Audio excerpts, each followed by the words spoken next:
broadcasting from the campus of Salisbury University. This is WSDL Ocean City, NPR News Talk 90.7, putting Delmarva first.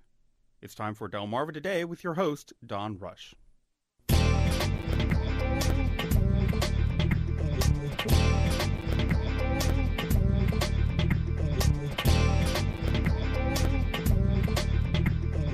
The Poplar Hill Mansion is probably one of the most recognizable landmarks in Salisbury, and from it developed the African-American community known as Georgetown. Welcome to Delmarva Today. This is Don Rush.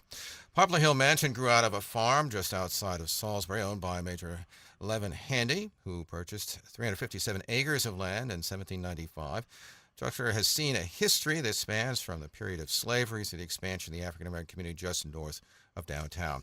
In 1971, Poplar Hill Mansion was placed on the National Register of Historic Places and can be seen by the public. To examine its history and legacy, in our studio is Sarah Myers. She is a historian and a curator in residence at Poplar Hill Mansion. And welcome to the program. Thanks for having me. Well, let's go back to the beginning. I mean, obviously, before anybody came, this was just vacant land. How did it come about that this land was purchased? B, that they then decided to build a structure, and who were these people who came and decided to build what was then would have been certainly on the sticks? I mean, it was far away from any activity near the river. Well, Poplar Hill Mansion originally wasn't even known by the name of Poplar Hill. It was originally called Pemberton's Goodwill, and all the land used to be part of Pemberton, which is Wicomico County's oldest home. And Levin Handy, who was originally from Rhode Island, he was related to the Handy family that owned Pemberton. So when the opportunity came about for him to purchase some land down here, he went about it, purchased the property, 357 acres, like I said, originally called Pemberton's Goodwill, and he started construction of the house in 1795. That's when they actually laid the foundation. Unfortunately, Levin Handy never got to live in the house. He never got to see the end of it. He died of gout, complications due to gout. So he left his widow in a considerable amount of debt, and she had to sell off all the property. So all 357 acres plus the unfinished house. And Dr. John Houston, he bought the home, and he and his wife, Sarah, and their 4 daughters moved into the house and completed the house. And his 4 daughters, Elizabeth, Isabella, Anne, and Sally, whose real name was also probably Sarah, their legacy still lives on in the neighborhood because Poplar Hill Mansion is located on Elizabeth Street. Of course, the next street over is Isabella Street. The original street behind the house was Ann Street, but there is no Sally Street here in Salisbury, which is much to my chagrin because Sally's real name was probably Sarah. Uh-huh. So seeing that's my name, I'm very upset that there is no Sarah Street here in Salisbury. So what kind of people were they? I mean, where did they come from, and what kind of activity were they involved in? Because it's sort of a farm, right, as it were. We'll get into kind of what they were doing. But. Right. It was a 357-acre working farm, but Dr. Houston, he was not a doctor. Or he was not a farmer, excuse me. Yeah. He was a doctor. He was actually Salisbury's first surgeon. He actually performed surgeries probably right in the house because he tried to raise the money for a hospital here in Salisbury, but he could never get enough funds to do so. So he probably performed surgeries right in the house. But like I said, he was not a farmer. So he probably leased out the land to other farmers who worked the land for him. We know that they raised a myriad of crops, including corn, potatoes, wheat, and they also had an apple orchard. And we know that all from the inventory of Dr. Houston from 1828. We're very fortunate in the fact that we have a copy of the detailed inventory, and that tells us a lot about what Dr. Houston had at the farm and also what he had in the household. So tell us a little bit about the Stylist House. I think I read where it's sort of a federal style with some neoclassical woodwork. How does describe it overall with a stylist, and how did he come to it? It is a very classical federal house. The federal period was from about 1790 up through 1820. It's right after the American War for Independence. They're getting away from the very big, elaborate kind of carvings that you see during the Georgian period, was this period right before this. And the federal period is really when America was coming into its own. Like I said, this is right after the American War for Independence.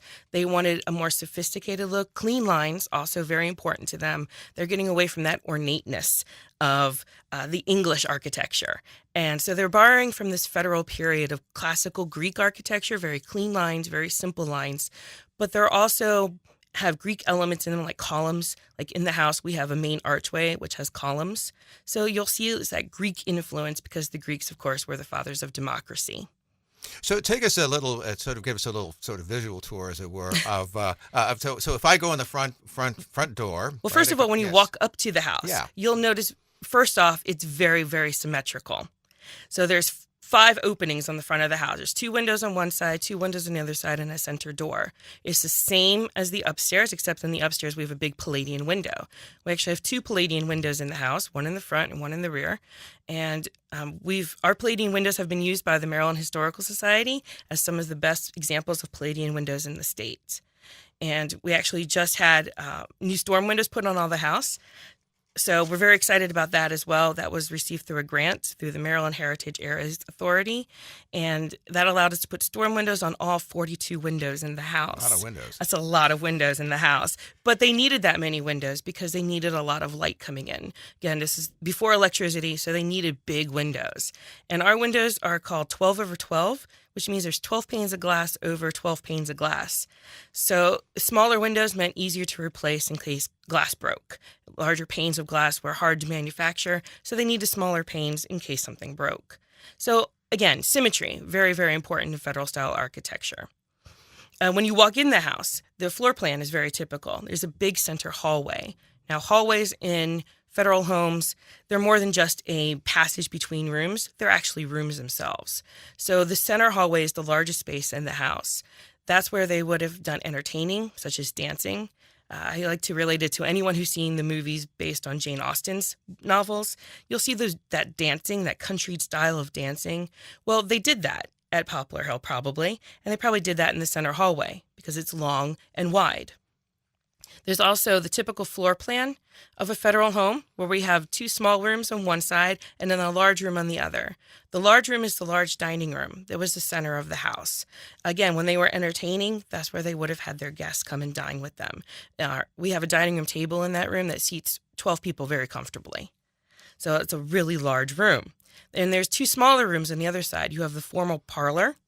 Again, when guests were coming in, that would have been where they would be shown by the master or mistress of the house, and that's where they would have gone for discussions and to also sit with the master or mistress. It was the most impressive room in the house.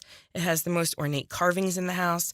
It also has some colors, which you wouldn't see during this time period. For example, all the first floor of the house reflects the original colors of the house. So we had paint analysis done to determine what those colors would have been. So you'll see reds. We have Pompeii red. You'll see golds in the house. And in the parlor, we have blue. Now, blue is an unusual color to find during the federal time period, simply because blue dye was extremely expensive to make. You had to be a person of means to import the color blue because blue had to be made from indigo, and indigo was only available from the West Indies. As opposed to reds, golds, greens, all those colors could be made locally. But to get a true blue color, it had to be imported. So you'll walk into the parlor and you'll see blue in there, which is extremely unusual. Not a whole lot of blue, but just enough to show wealth. Now, so I know it has, I guess, an English cellar, and then also there's like a second and third floor. How describe? Technically, we're considered a 4.5-story house. Yeah. So our basement is above ground, typical English cellar. So it's considered a full story because it's above ground. Then we have the first floor of the house, the second floor of the house. There's an attic space, and the attic also originally had a loft in it, and that's the half. So a 4.5-story house. So when you drive up Poplar Hill Avenue, which is the original driveway of the house, you'll see Poplar Hill Mansion at the very end of it, and it's very impressive because it's very, very tall. We are sitting on a hill. I know that is hard to believe here in Salisbury, but we actually do sit on a hill. So when you drive up that road, it's very impressive. Now, when we met, we had a discussion that this is considered a farm as opposed to a plantation. Yes. And now we should indicate that there were slaves. I think ran across one figure. I think 1828 there were like 18 slaves. Yes. So what was that relationship like? I mean, and where did these slaves come from, and what did they do? Well, as you mentioned, Dr. Houston owned 18 slaves. We know this again from the inventory in 1828. There are 17 named slaves on that inventory plus a baby. Now, all the slaves at Poplar Hill, most of the slaves at Poplar Hill were domestic slaves. So, as we've mentioned before, Dr. Houston wasn't a farmer. He knew nothing about farming. He leased out his land to other farmers. So these slaves who were at Poplar Hill, they weren't out there working in the fields. they were working in and around the house. There would have been an outdoor kitchen. So we know that probably at least one, maybe two of the slaves were probably cooks who worked outdoors at the kitchen. We also know that Dr. Houston raised sheep, merino sheep. So there would have been a slave, maybe two, tending to the sheep and tending to the flock. There also were looms at the mansion, probably housed in the basement. There would have been slaves working the looms. So when the sheep reached the maturity and they could shear the wool, they'd spun the wool, and then they used that wool to make things on the looms. We also know that, of course, the house needed daily maintenance, so there would have been domestic slaves tending to the maintenance of the house. There would have also been a kitchen garden, anywhere between 1 up to 3 acres of land that they would have used just to grow vegetables and fruits, just for the family consumption. They weren't meant to be sold like the other farm land was purposed out for, but there would have been slaves tending to the kitchen gardens. And the girls also would have probably had a nanny. So one of the slaves would have been attending to the girls. So from this place, you begin to get what essentially is an African-American neighborhood. Yes. And one of the things I find interesting, particularly about this area, and I found this also true of Easton as well as here, is that there were slaves, but there were also free blacks, and some of those free blacks would then buy their relatives out of slavery, or they might be free, but their son might still be a slave. Yes. Describe that's very complicated social structure there. Well, in 1828, Dr. Houston passed away. He died. His widow, Sarah, lots of Sarahs associated with Poplar Hill, but his widow, Sarah, in 1829, she actually manumitted one of the slaves, and that means she freed him, and he actually got property or money. That's what manumit means. And his name was Levin Houston. He actually kept the last name of Houston. So he was freed in 1829. Levin Houston then went on to become a businessman here in Salisbury, a freed African American. He became a businessman and a grocer. And he was able to save up the money to purchase land. He purchased land called Race Ground. That was the name of the tract of land. And on that land, he and 4 other people, they founded a church. They founded the John Wesley Methodist Episcopalian Church, which is now where the Chipman Center sits. So he was able to found this church, and he eventually was able to purchase his wife and their daughter from another man here in Salisbury who owned them. So he was actually separated from his wife and daughter for a time, and he paid them in increments, because he didn't have all the money at once, but he was able to set up a payment plan, basically, to purchase his wife and daughter. And eventually, once they won their freedom, he still had a son who was working at Poplar Hill, Solomon, or he's also known as Saul. So he was able, in 1855, to save up enough money to actually purchase Saul, got his freedom. And Saul, again, he went on to become a very prominent businessman. He went on to found one of the first African-American banks here in Maryland, and he also went on to sit on as a director of Morgan College, which is now Morgan University over in Baltimore. So when Saul passed away in 1910, his obituary was quite long and very prominent in the local newspapers. So now what I gather is that basically they began to sort of subdivide out the property, which we now kind of see there as Newtown and so on. How did that happen? Well, after Dr. Houston died, Mrs. Houston, again, she knew nothing about farming either. And, just like with everyone, she also needed a job. She had no income coming in. So she started selling off parcels of the land. And that really took a head in 1840s is when she really started selling off a lot of the land. And what is now the Newtown neighborhood in Salisbury, which is Salisbury's oldest neighborhood, that is all land that once belonged to Poplar Hill Mansion, as if most of downtown Salisbury. That's all land that once belonged to Poplar Hill Mansion. So when she started selling off the tracts of land in the 1840s, that's when you started having the small houses come up. And as time grew on, and this is right before the Civil War, bigger houses started popping up.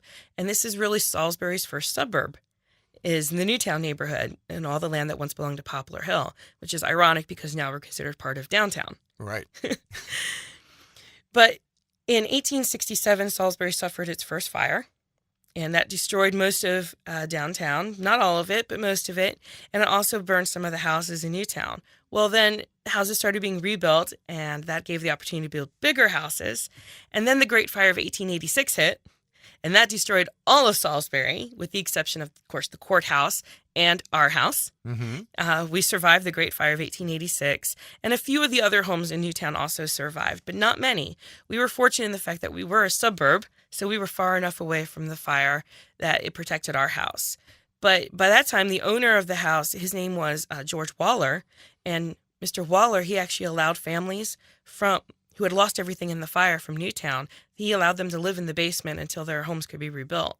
So Poplar Hill did play a little part in the aftermath of the fire, because families were allowed to live at Poplar Hill until their homes could be rebuilt and they could rebuild their lives. Now, give me a sense of, because one of the reasons I particularly wanted to do this particular segment is because last year, and we did a series of shows talking about Georgetown and this whole kind of African American community that grew up, that now, for the most part, has disappeared because of the Route 50 and Route 13. Right. So how is it that we saw the development of this African American community? And is that where they were segregated to in post Civil War, or did that just sort of naturally happen? What's the sense you get about that? Well, like I said, Levin Handy, he was the one who originally founded where the Chipman Center is now, and he was a very prominent business person here in Salisbury. I mean, he could afford to purchase the land. So even though he was African American, and even though he was a former slave, he could still afford to purchase this land where this very affluent community was. Well, over the time, you had, of course, people moving more out to the suburbs, and as Newtown became more of the urban center, you had a lot more African Americans coming into that, and of course, Route 50 was built, which bisected a lot of that and tore down a lot of that community. You still have a lot of African Americans in the community. You still see that influence because, we're very close to Church Street. We're very close to still that center of the African American community here in Salisbury.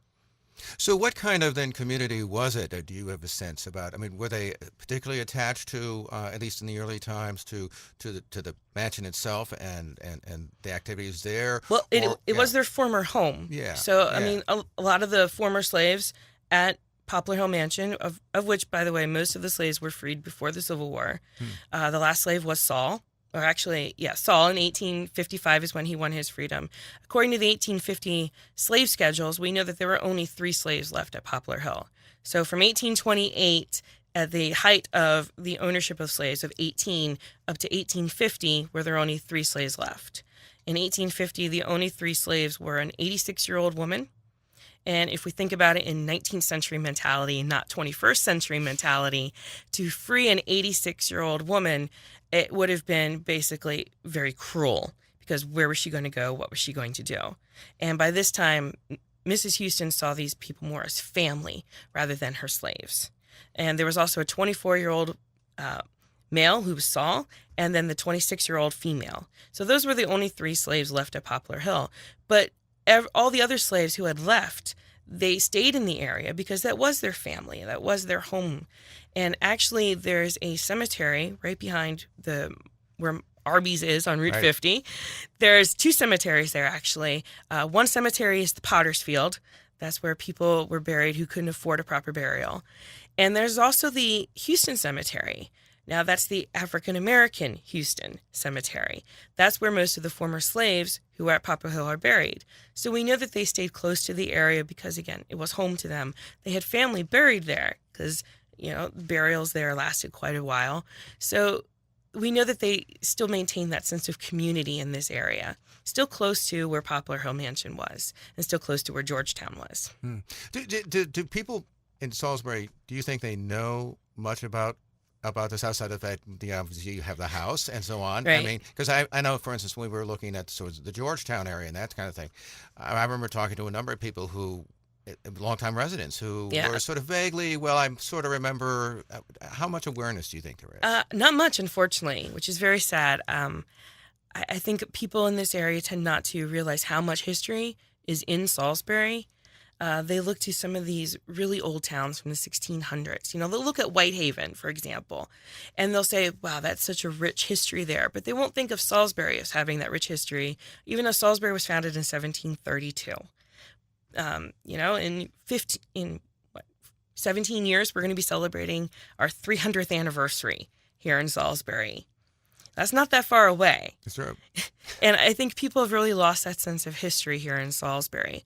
Even at Poplar Hill Mansion, when we get visitors who come in, most of them are not from Salisbury. Most of them are from surrounding areas or from other places that we're visiting. It's amazing. The time I get most local visitors is actually when we rent out the mansion for a venue, for a wedding, or for a birthday party. People will come and go, wow, I never even knew this place was here. So it's amazing to me how many locals don't even know that we're here. And again, we're Salisbury's oldest home. We were completed in 1805. So, we're 207 years old, or more than that. We're 209 years old. Right. So, it's amazing to me that people just don't know that we're here. Mm. So what do you think is the historical and significance of the mansion in terms of how it relates to Salisbury and how, obviously Salisbury is changing dramatically. We were talking a moment ago with a couple of folks who are talking about revitalization of downtown. It sounds like the area is changing. How do you see that impacting the mansion? I see it as a great thing because if more people are coming into Salisbury, like I said, Poplar Hill Mansion, we're part of downtown Salisbury. And I think a lot of people don't realize that. Because you're sort of in the back there. Right. Yeah. That the Newtown Historic District is actually part of downtown Salisbury. We are considered downtown. So I think it's great, all the revitalization efforts that are going on in downtown, because it's bringing more people into Salisbury. Like I said before, most of our visitors are not from Salisbury. So if revitalization efforts are bringing people in from other places, hopefully they'll want some more cultural aspects. I know a lot of great entertainment venues happening downtown and shopping venues. Well, maybe we'll get some cultural people who want to come in and see a museum. Right. So hopefully they'll come to visit Poplar Hill Mansion because we are open for tours. We're open for free tours the first and the third Sundays of every month, except for January. January, we are closed. That's right. January's we are closed because we do have some maintenance that needs to be done at the mansion. But we are open for tours anytime by appointment as well. You just give the mansion a call, and at 410-749-1776. Really easy number to remember. And you can just give the mansion a call and we can set up a tour. So hopefully if people are coming downtown to take advantage of all the great restaurants and entertainment and shopping, hopefully they'll just come, a little less than a mile away to visit Poplar Hill. So, by the way, what is involved in maintaining a home like this? Because it's obviously much different than, say, modern homes. Right. Are there insulation issues? Or what are you dealing with? Well, as I mentioned before, we just had new storm windows put on the house, Right. and those are very important to us. Not so much because of the energy efficiency, but more so because they have UV protection on them. So that UV protection will help protect the paint colors. The house was just repainted in 2010, the first floor of the house. And in order to preserve those paint colors, in order to preserve the furniture in the house and the textiles in the house, having that UV protection is very important. So now all of our windows are covered with that UV protection, which protects up to 99% of the UV rays coming in. We also have to keep it at a constant temperature. We can't let it get too cold in the house. We can't let it get too warm in the house because, again, that could ruin paintings, that could ruin textiles. So we have to keep our temperature. Like on these very cold days, unfortunately, we have to turn up the heat a little more because we have to have the temperature maintained. We are a wooden house as well. Right, so keeping the temperature maintained is also very important to help prevent warping of some of the wood. Our house is built completely out of New Jersey pine. The flooring, most of it is original to the house. So we have to protect all of that. And the furniture inside, because we were there for an event in December. Where does that furniture come from? What is its history? Well, none of the furnishings in the house, unfortunately, are original to the house. The house has changed hands over many, many times, and they all took their furnishings with them. Most of the furniture in the house is period pieces, however, dating all the way back to 1730. That's the oldest piece in the house. We actually have a chair in the house that's 1730, and it goes all the way up through the 20th century. People have lived in the house almost continuously since 1805, and that's another factor that has helped preserve the house for so long, that the house has never been abandoned. And So we have the furniture that represents all the time periods. Now, we try on the first floor to maintain it as a federal house. So we mostly have federal furnishings on the first house, and most of those have been donated to the house. And just like the federal architecture, federal furniture is also very clean lines. So there are some Chippendale pieces which predate the federal period, so those are a little more ornate. But we also have Hepplewhite represented. Again, very clean lines, simple lines, straight lines, as opposed to ornate carvings that you'll see in Chippendale furniture. And we also have some Duncan Fife, again, clean lines. And we have tables, chairs, we have secretaries or desks. And most of these pieces have been donated to the mansion over many years. People have called us up, either downsizing. There was a woman who owned an antique store here in Salisbury. Her name was Bertha Lewis. She died at the age of 100. She owned an antique store here in Salisbury, and she was originally responsible for loaning the mansion a lot of its furnishings. And that way, when people toured the mansion, they could say, well, I really like this table. Where can I get that? And people could say, well, this woman owns an antique store. Well, when she passed away in 1994, she then bequeathed a lot of that furniture to Poplar Hill Mansion. We also got a painting of her portrait, which is in our rear dining room of the house. So people can see Bertha, and her only request upon bequeathing all this furniture was that her portrait stay at Poplar Hill, and in this one particular room, because it was her favorite room in the house. What other kind of, now if I go up to the second floor, what kind of furnishing? Well, on the second floor, we actually have two spaces open to the public. We have a bedroom, which was the nursery of the home, which is originally where the four daughters would have lived, done most of their living in the nursery. And you can see, again, typical furniture from the 1800s in that room. So we have the rope bed in that room. We have a wardrobe, which actually they would probably not have had a wardrobe at Poplar Hill, because our house is unusual in the fact that we have closets, which were very rare during this time period for a house to have closets. Was that originally built in? I mean, is it when it was originally The closets designed? are original to the house and part of the original design. And again, it's all a sign of wealth. This is a time in 1805, that's a time in history where you were not taxed on the amount of square footage of your home, but you were taxed in the amount of rooms in your home. So a closet counted as a room. So all a sign of wealth.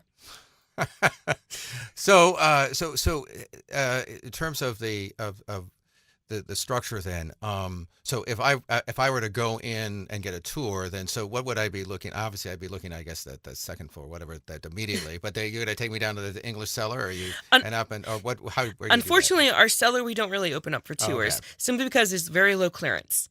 Okay. Let's see, my height is 5'6", and then there are some places in the cellar where I have to duck.